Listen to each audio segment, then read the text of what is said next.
అందరికి నమస్తే.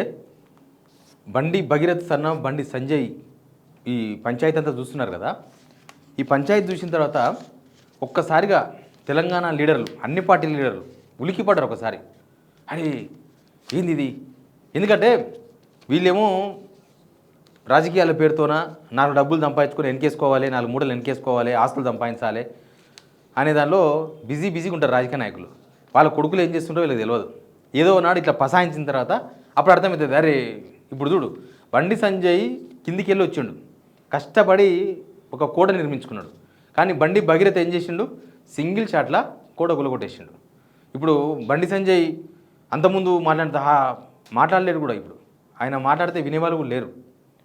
ఇక దాంతోన ఒక్కసారిగా షాక్కు తిన్నారు లీడర్లు అందరూ.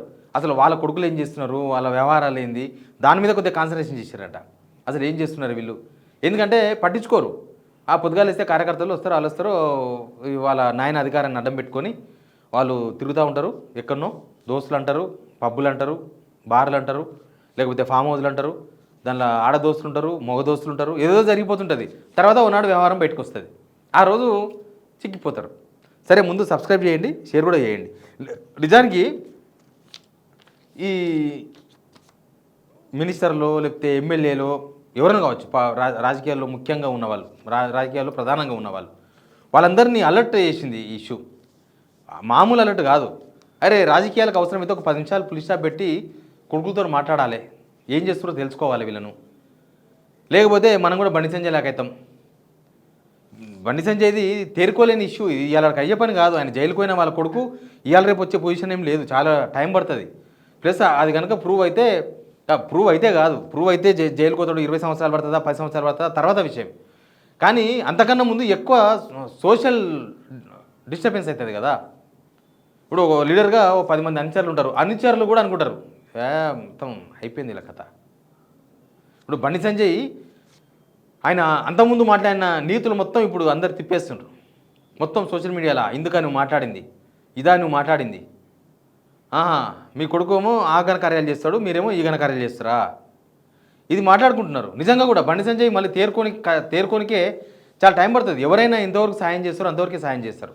ఎవరైనా కూడా రేవంత్ రెడ్డి బండి సంజయ్కి సాయం చేస్తే కొంతవరకు సాయం చేస్తాడు, కానీ మొత్తం నిర్దోషిగా బయట తీసుకొచ్చేంత సాయం చేయడు కదా. ఎందుకంటే ఆధారాలు ఉంటాయి, ఫోరెన్సిక్ రిపోర్ట్స్ ఉంటాయి, ఇంకా రకరకాల వ్యవహారాలు ఉంటాయి. ఆ కేసు ఇవాళకి తేలే కేసు కాదు, ఇంకా చాలా టైం పడుతుంది. అదంతా చాలా ఉంటుంది. ఎటువంటి రాజకీయాలు అంటే బయటికి వీళ్ళు ప్రజలు రాజకీయాలను మాట్లాడుతున్నా వీళ్ళు ప్రత్యర్థుల కుటుంబాల మీద కన్నేసి ఉంచడం, వాళ్ళ కొడుకులు ఏం చేస్తున్నారో ఒక కన్నేసి ఉంచడం, అంటే అవతల పొలిటీషియన్ డ్యామేజ్ చేయాలని అనుకున్నప్పుడు అవన్నీ చేస్తారు. కానీ అవతల కరెక్ట్ ఉండాలి కదా. దొరికిపోయినారు అనుకో, దొరికిపోతే నిజానికి కూడా బండి సంజయ్ కొడుకు అంత కాంట్రవర్షియల్ క్యాండిడేట్ ఎవరు లేరు. మన తెలంగాణ వచ్చిన తర్వాత తెలంగాణ రాజకీయాలలో ఒకరుండ్రి, ఖమ్మంలో రాఘవ అని ఒక పర్సన్ ఉండే. ఆయన వాళ్ళ నాయనను అయిపోయింది, వాళ్ళ నాయన పొలిటికల్ జీవితం గతం అయిపోయింది. వనమ వెంకటేశ్వరరావు సీనియర్ ఎమ్మెల్యే, కానీ వాళ్ళ కొడుకు చేసిన అనేక పనులతోనే లాస్ట్కి పొలిటికల్ లైఫే అయిపోయింది. రాజకీయ వారసులుగా ఎదగడం వేరు, కానీ ఇట్లా రాజకీయ వారసత్వాన్ని ఉపయోగించుకొని ఈ చిల్లర పనులు చేస్తే ఇట్లా అవుతుంది. నిజానికి బండి సంజయ్ కొడుకు కూడా ఉన్న ఫలంగా ఈ కేసు జరగలే కదా. ఆయన ఆల్రెడీ మహీంద్రా యూనివర్సిటీకి వెళ్ళి ఆయన డీబార్ చేసినారు. అంటే ఎంత పెద్ద కథ చేస్తే ఒక యూనివర్సిటీ నుంచి ఒక కేంద్ర హోంశాఖ సహాయ మంత్రిని డీబార్ చేసి ఉంటారు. అంతకుముందు కూడా ఎంపీ కదా ఆయన. 2023లో గొడవైంది, 2023 జనవరిలో. అప్పుడే సెటిల్ చేసుకుంటే వేరే ఉండేది. కానీ ఆ తర్వాత డిబార్ చేసినారు, తర్వాత ఎవరిని కొడుతున్న వీడియోలు వచ్చినాయి, ఆ తర్వాత కథలు గుడుంబ గన్నైనాయి, సిగరెట్ తాగుతున్న వీడియోలు బయటకు వచ్చినాయి. అంటే కొడుకులు ఏం చేస్తున్నారో, అందుకే ఇది చూసిన తర్వాత కొడుకులు ఏం చేస్తున్నారు. నిజానికి మన రాజకీయాలలో ఫ్యామిలీ మెంబర్స్ను లాగడము, కొడుకులను లాగడము ఇవి కొత్త ఏం కాదు. ముఖ్యంగా రేవంత్ రెడ్డి వచ్చిన తర్వాత అయితే, రేవంత్ రెడ్డి ఎంపీ అయిన తర్వాత, అంటే బీఆర్ఎస్ గవర్నమెంట్లో ఎంపీ అయిన తర్వాత, ముఖ్యమంత్రి అయిన తర్వాత అయితే ఫ్యామిలీ మెంబర్స్ని చాలా ఈజీగా లాగేస్తుంది రాజకీయాలకి. లాగడం వేరు, మళ్ళా బండి సంజయ్ కొడుకు కేసు వేరు, దాన్ని ఎవరు లాగలే. బండి సంజయ్ కొడుకు కేసు అది బాధితులే వచ్చి పెట్టిర్రు. అసలు కేటీఆర్ కొడుకుని వీళ్ళు ఎంత బాడీ షేమింగ్ చేసింది తెలుసా. నిజానికి కేటీఆర్ కొడుకు కొంచెం సామాజిక స్పృహ ఉన్నట్టుంది. అప్పుడప్పుడు ట్వీట్లు చూసినా, లేకపోతే వాళ్ళ గవర్నమెంట్ ఉన్నాగానే ఆయన నేను స్కూల్ బాగాలేదు, నేను దత్తత తీసుకుంటానని మాట్లాడిండు. కనీసం కొంత సామాజిక స్పృహ కానీ ఇట్లాంటి వ్యవహారాలు ఎప్పుడు కనబడలే. ఏవో భద్రాద్రి మన భద్రాద్రి టెంపుల్కు ప్రభుత్వం తరఫున సారే తీసుకపోతేనే పట్టుచీర తీసుకపోతేనే దాని పెద్ద నేరంలాగా ప్రొజెక్ట్ చేసే ప్రయత్నం చేసిన రేవంత్ రెడ్డి ఇంత మాట్లాడిందంటే మొత్తం ఎలక్షన్స్లో కూడా వాడుకున్నాడు దాన్ని. ఇదంతా చూసినరా కుటుంబ పాలన, వాళ్ళ మనవడు ఎట్లా వస్తాడు. ఆయన మైనర్ ఉండే అప్పుడు, మైనర్ ఆ గవర్నమెంట్ ఉన్నప్పుడు, ఆ మైనర్గా ఉన్నప్పుడు సెక్రటరీకి వచ్చి చూసిపోతేనే వాళ్ళ తాత ఆఫీస్ అని వచ్చిండేమో, వచ్చి చూసిపోతేనే అది పెద్ద తప్పులాగా చిత్రీకరించండు. రేవంత్ రెడ్డి చిత్రీకరించండి, ఎవరో కూడా కాదు. రేవంత్ రెడ్డి ఆయన సోషల్ మీడియా, రేవంత్ రెడ్డి అప్పుడు మేము చూసుకున్న సోషల్ మీడియా. ఇప్పుడు మాట్లాడతలేడు చూసినరా. ఇప్పుడు బండి సంజయ్ కొడుకు దొరికితే రేవంత్ రెడ్డి మాట్లాడతలేడు. ఇంకా ఆయనను సేవ్ చేసే ప్రయత్నం చేసిండు కదా. ఆయన చిన్న తప్పు చేస్తే రేవంత్ రెడ్డి సేవ్ చేస్తే కొద్ది వరకు సరే ఏదో జరిగిందేమో అనుకోవచ్చు. కానీ అవతల ఒక కుటుంబము, వాళ్ళకి ఆత్మగౌరవం ఉండదా? ఒక మైనర్ పిల్ల, ఇదంతా ఉంటుంది కదా.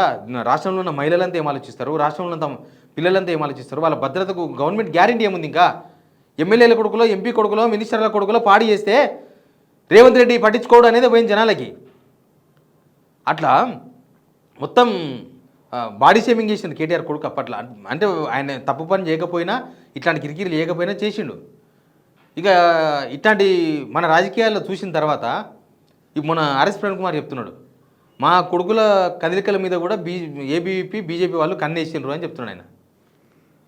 అంటే రాజకీయాల్లో ఉన్న వాళ్ళు బయటికి నీతులు వల్లబోయడమే కాదు, నీతులు చెప్పడమే కాదు, మీ కొడుకులు ఏం చేస్తున్నారు, లేకపోతే మిగతా వాళ్ళు మీ వాళ్ళు ఏం చేస్తున్నారు, అవన్నీ చూసుకోవాల్సిన బాధ్యత కూడా మీ మీద ఉంటుంది. లేకపోతే మీరే పోతారు.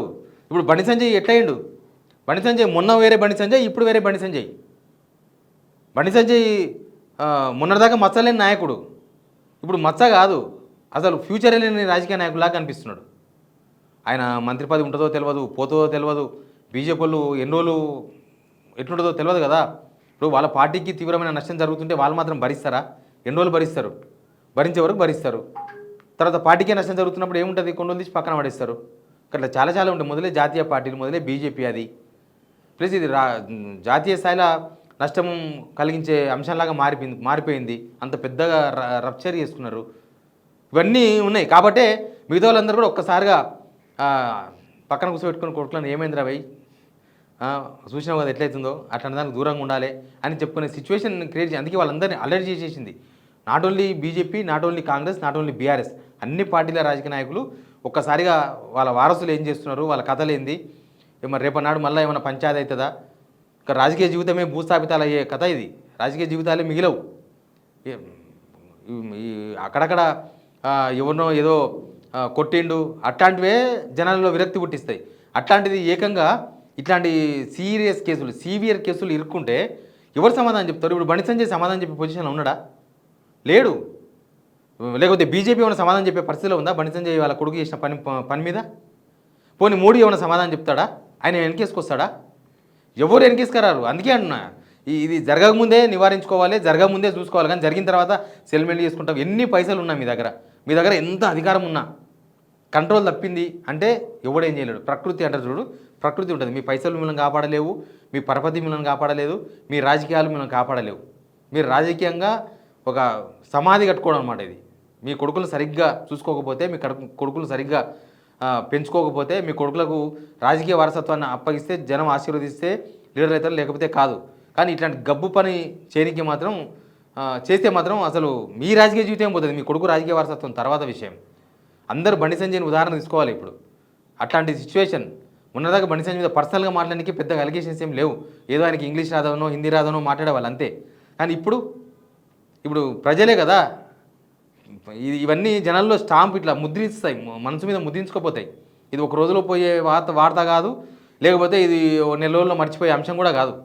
కాబట్టి ఇది మీ రాజకీయ జీవితం మీద, మీ ఫ్యూచర్ మీద ప్రభావం చూపించే అంశాలు. అందుకే అలర్ట్ అయ్యారని చెప్తున్నారు రాజకీయ నాయకులు. ఒక్కసారి ఈ 4 రోజులు మొత్తం అదే పనిలో ఉన్నారు, అంత సెటిల్ చేసుకునే ప్రయత్నాలు చేస్తున్నారు. ఏమున్నా బంద్ చేశారు మొత్తం దుకాణం. ఎందుకంటే దొరికితే ఎవరిని వదలరు. అందరు చేసేది రాజకీయాలే, ఎవరైనా రథాలు చేస్తలేరు. ఏం చేయకముందే రేవంత్ రెడ్డి అందరిని రోడ్డు మీదకి లాగే ప్రయత్నం చేసిండు. కేటీఆర్ వాళ్ళ బామారి దీంట్లో ఏదో ఫంక్షన్ అయితే దాన్ని కూడా డ్రగ్ పార్టీ అని రోడ్డు మీద తీసుకొచ్చే ప్రయత్నం చేసిండు రేవంత్ రెడ్డి. ఆయన వచ్చాక ఇట్లాంటి రాజకీయాలు ఎక్కువైపోయినాయి. అది ఒక్కరు కూడా డ్రగ్ తీసుకున్న దాఖలాలు బయటవాళ్ళు. కానీ డ్రగ్ పార్టీ అని మొన్న కూడా మాట్లాడుతుండేది. ఇక ఇప్పుడు బండి సంజయ్ కేసు ఇట్లాంటి ఆరోపణలతో చూస్తే బండి సంజయ్ కొడుకు మీద అయిన కేసు 100 ఇంతలు ఇది ఎవరు యాక్సెప్ట్ చేయలేరు. ఎవరైనా యాక్సెప్ట్ చేస్తున్నారంటే వాళ్ళు మనసు చంపుకొని యాక్సెప్ట్ చేసినట్లే. మా బండి భగీరథ్ మంచోడు లేకపోతే బండి సంజయ్ని రాజకీయంగా వాడుకున్న ఎవరైనా అనుకుంటే అది వాళ్ళ మనసు చంపుకోవడమో ప్రకృతి వాళ్ళ మీద కూడా చూపిస్తుంది. ఓనాడు రాజకీయం కోసం మనసు చంపుకోకూడదు ఎప్పుడు కూడా.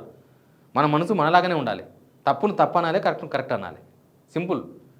తప్పు చేసిండు కాబట్టే కోర్టు యాక్సెప్ట్ చేసింది కదా, కోర్టు రిమైండ్ యాక్సెప్ట్ చేసింది. పోలీసు ఇన్వెస్టిగేషన్లో తేలిన ప్రాథమిక ఆధారాలను బట్టే కదా మిగతా జరిగేదంతా కూడా. Please subscribe.